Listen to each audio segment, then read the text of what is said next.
Durant les années 30, Bugatti était la marque d'automobile de luxe et de sport par excellence, et sa réputation s'étendait à travers le monde entier.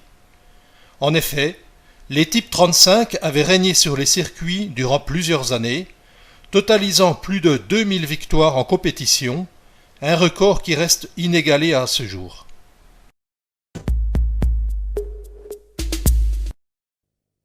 Ettore Bugatti, le patron de cette entreprise française, était un esthète qui se passionnait pour les records de vitesse. C'est donc tout naturellement qu'il s'intéressa à la Coupe Deutsche de la Meurthe, une course aérienne très en vogue à l'époque. Pour remporter cette épreuve et tenter de battre le record du monde de vitesse, il lui fallait un pilote. Mais avant tout, il lui fallait un avion. Il se mit alors à chercher un ingénieur en aéronautique capable de relever le défi. Son choix se porta sur Louis de Monge, qu'il recruta en 1937. Celui-ci dessina le 100P, un appareil à la ligne futuriste équipé d'hélices contrarotatives.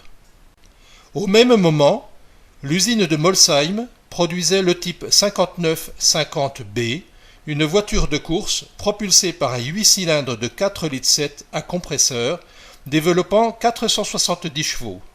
Il fut donc décidé de doter l'avion de 2 moteurs de ce type et de les placer l'un derrière l'autre dans son élégant fuselage de bois. Cet aéronef était si prometteur que l'armée de l'air demanda à De Monge qu'il en développe une version militaire baptisée 110P.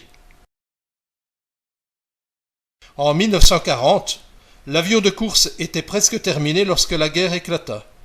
Il fut alors dissimulé dans la campagne française avant d'y être oublié.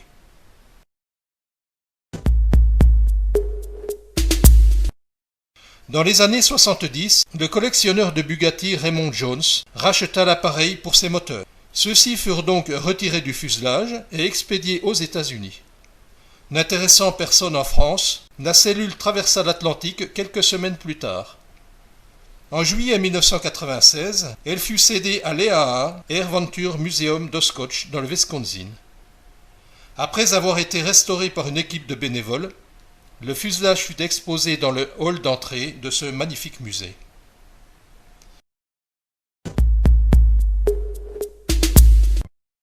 En 2009, Scotty Wilson, ancien membre de l'US Air Force, se lança dans un ambitieux projet, faire voler un Bugatti 100P. Il décida alors de fabriquer une réplique de l'Oiseau Bleu. La réalisation de celle-ci ne fut pas une mince affaire, car personne ne possédait les plans d'origine. Wilson et son équipe durent prendre toutes les mesures de l'original et redessiner chacune de ses pièces. La mécanique d'origine étant rare et coûteuse, ils décidèrent de la remplacer par 2 moteurs de Suzuki Hayabusa de 200 chevaux chacun.